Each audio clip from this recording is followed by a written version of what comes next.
based biostimulator. So it's made in Korea. So ano yung sikat niya na PLLA stimulator? It's actually Sculptra. Have you heard of Sculptra?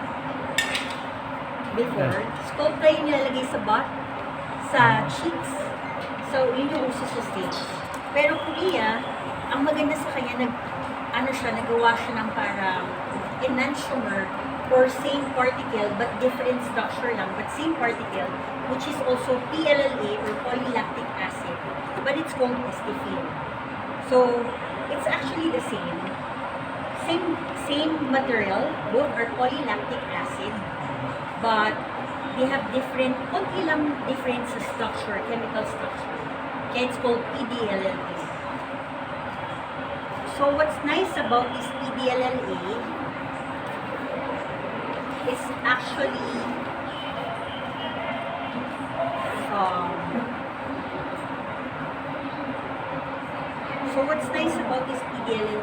it's made of polylactic acid. So polylactic acid is naturally made from potato or cornstarch fermentation. So it's natural. But if it's not natural formation from corn and potato, you can also form this in the laboratory. So same chemical structure. Ang maganda sa kanya, since it's lactic acid, so it's just a form of fruit acid peel or fruit acid. So it can be naturally degraded by the body. And ang maganda dito sa AestheFill, the polylactic acid is also combined with just a cellulose material. Yun yung gel na kasama sa vial, which can be easily degraded by the body. So pareho sila na nade-degrade. So the sutures or the threads, yung nakikita yung threads ngayon sa IG, those materials, some of them are made of PLLA. So natutunaw siya. Even some of the threads that are used in surgery are made of PLLA na natutunaw. Kasi may mga thread na permanent which is not made of PLLA. But what's nice about PLLA, it's a natural product or can be made in the laboratory, the same structure, but natutunaw. So it's different from the fillers, hyaluronic acid, and different from bone filler, which is calcium hydroxyapatite. So this is the structure, if microscopic, of the PLLA. So yun lang, sinasabi lang nila, spongy yung form niya. So this will give space for the bone or the fibroblasts and the elastin and collagen to form. So it's FDA approved. It's been introduced since 1999. Pero the last 10 years lang siya naging talagang used by Asian, pero ngayon lang siya na-promote sa marketing heavily. So according to the articles or studies published by the supplier distributor, it can last for 24 months or even longer. So what's nice about it compared to other hyaluronic acid or to bone filler, it's natural. It's also natural. Hyaluronic acid is also natural. And bone filler is also natural. And this is also natural. It stimulates growth of self-collagen. It creates firm and soft skin texture. It can create youthful and rejuvenated appearance without the overfilled syndrome. It's safe. PDLLA or AestheFill can be absorbed and metabolized fully by the body. So you don't have to worry. It's not a product that will stay in the body and will form a foreign body reaction. And it has been clinically tested for more than 10 years. So what's nice about this compared to other PDLLA, it has less chances of granuloma or nodule formation. Kasi yung iba natatakot with Sculptra or ibang product like this because when you look on the internet, you will see, there's so many complications like granuloma or nodules. But with this product, it has less published complication compared to other products. So that's why if you're going to compare it with Sculptra, which is a very established brand, if the Sculptra is not injected properly, you can form granuloma. This one, even if you inject it superficially or kahit saan, less chances of granuloma.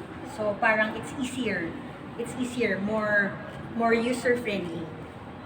And rapidity, it's faster dissolving time frame compared to other products. So compared to Sculptra, it's faster to degrade, which is nice. We don't want a product to stay longer, diba? Kasi if it stays longer, it will it will not actually stimulate. It will be there and it will change some of the aesthetic look of the patient. So it's nice for it to be degraded faster, so we can form more collagen and elastin formation. And what's nice about it, if you just get one vial of AestheFill, is you can use it to volumize, to lessen the nasolabial fold, to lift the face, to have the oomph factor. If you put it here, you can also put sa nose and the forehead and chin. Or if you just want rejuvenation or some tightening, you can just put it here, diluted, to tighten without any contouring result. So, ano siya, you don't have to buy 1 cc of filler which costs around 25 to 35,000 na hyaluronic acid, or bone filler which costs around 40,000. This one is, you can use it all over the face for just a lesser price and less complication. So this is the structure, the poly-L-lactic acid. So what it can cause volume increase for the breast area. It can even be used for the lines here, for the lines here, nasolabial, and for some patient who suffers from volume loss, it can volumize. And yun nga, the diluted form can actually improve fine lines, pores, even pigmentation and skin tightening. For pigmentation, we're not yet sure. We haven't seen, based on experience, not yet sure, but let's see. Skin tightening, yes. So this is made of lactic acid, which is produced by fermentation process and widely used in food and medical industry. So this is just the enantiomer, or the parang sister ng Sculptra. Yeah, this is the same structure. Difference lang nila is some of the particles na nakakabit sa carbon atom. So pareho lang sila. Pero pag gano'n, nagbabago kung gano'n. Kaya ito mas mabilis ma-degrade compared to Sculptra. So this is the chemical structure. So this is the degradation of the AestheFill. So it can be easily degraded to lactide via hydrolysis. So it can be excreted by the body as water and carbon dioxide. So this is in comparison with other isomers like Sculptra. So usually can last 12 to 16 months compared to Sculptra more than 24 months. So these are the medical application of polymers. So you can even see this kind of PLLA sa sutures, screws, and clips. Ito yung mga dental mga ginagamit sa surgery. Pero ginawa nilang liquid form. So it's widely used. I was telling you before, since 1999, nagagamit na siya. It's biodegradable and biocompatible. So what happens kasi when you inject it, there's immediate result. You will see filling, but the filling is because of the cellulose, the gel, and then the water. Sometimes it will go down, and then after 9 to 12 days, 14 days, doon na siya magkakaroon ng collagen formation and elastin formation. So it's going to get better, especially after a month. So hindi siya yung parang filler na lifted lang, bababa siya, and then it's going to be better, to get better. So what happens microscopically at the second week, the inflammatory cells will go around the microsphere. So magkakaroon siya ng inflammation reaction around the product. The inflammation reaction around the product will actually cause formation of new elastin and collagen. So at the 4th week, type 1 collagen begins to form as the extracellular matrix or yung environment. So we don't usually promote animal studies, but we just got this from the supplier. So let's just see the result. So in animal studies, once you inject it, hindi siya, hindi siya nagtatravel. It just goes to the area kung saan siya na-inject. So again, hindi kami yung gumawa niyan. We don't really like animal studies, but it's good to know that it's safe. And if you inject it certain areas, it will just go there and cause hindi siya buwang. But syempre, sometimes when we inject it in a diluted form and use it to insert it in larger surface area, pwede siya mag-set large surface area. Pero once you inject it, hindi siya buwang. So that's why so this is the inflammation in the new elastin and collagen formation. So this is how it works. So for example, this is the skin, and you put some of the beads. It will fill the empty spaces. So ganun siya yes. So new collagen, mas mag-form siya ng new tissues and collagen created. And the new collagen will go to the other areas. So there's volumizing, stimulating new tissues and collagen creation, and keeping the natural volume. But we also use PLLA threads. We also have PLLA threads. These are yung solid threads na ginagamit. Isa sa ginagamit namin PLLA is actually silhouette. Pero ibang enantiomer nito. So you see, ganyan na lang siya. Ito lang yung liquid form. And ito yung uso ngayon. And based sa studies, okay naman siya, no complication. So these are the clinical trials that compares polyl-lactic acid with hyaluronic acid such as Restylane. So according to this, it's comparable, the result is comparable to Restylane hyaluronic acid, aesthetically and microscopically. So AestheFill is non-inferior to Restylane in correcting moderate to severe nasolabial fluids. And AestheFill appears to have superior efficacy to Restylane in younger patients, in contrast to results shown in older patients. Because younger patients, you're just seeing each trigger point, so nasa-start pa lang. So when you correct it, ang bilis. Kasi you have younger, parang more, parang easier to form collagen and elastin. So, yeah, that's why we're telling people na best is prevention. If you're seeing the each trigger points, do something na. Kasi, like, if you're mag-severe na siya, it's harder to correct. So, these are the studies about the polyl-lactic acid. So, you see, on the 6th month, wala pa rin siyang nabawasan pa rin nasolabial. Pero in the 24th month, meron na, nag-appear na ulit. So, you might want to do retouch na. Kasi it's just a biostimulator.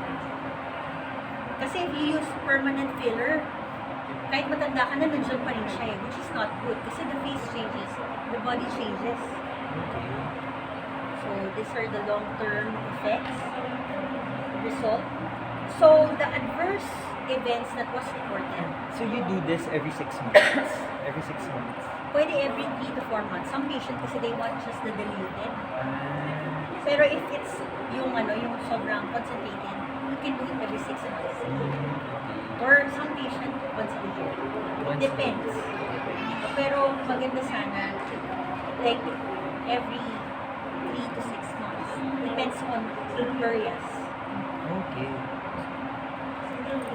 So, some of the events that was reported is joint pain, gingival pain, musculoskeletal pain, urticaria. Urticaria is when your muscle suddenly erupt and causes skin lesions, and gastrointestinal symptoms. So, maximum improvement for the nasolabial fold is at 6 months. So this just compares the AestheFill with Reyes, with hyaluronic acid, and with collagen. But of course, I'm not really saying this is better than hyaluronic acid or bone filler.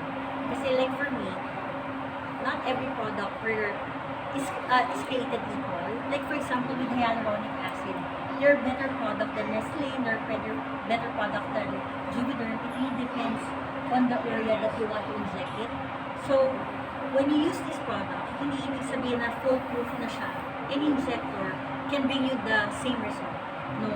You need to have an aesthetic eye, and you need to combine science and art when you use this product.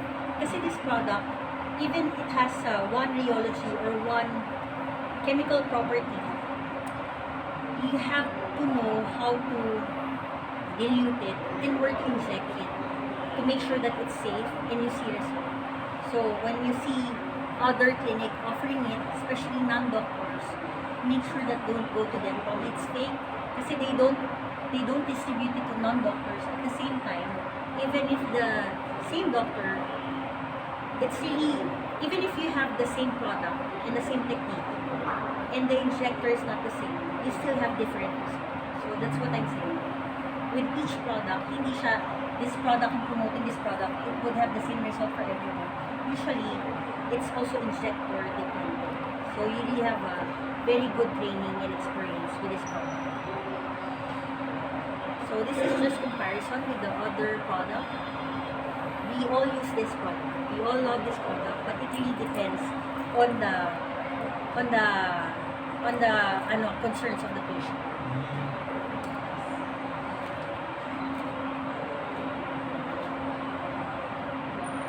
So this is the comparison between AestheFill and Scoopra based on AestheFill. So this is how they prepare. And now it's time to start evaluation. So if you have any concerns, yes.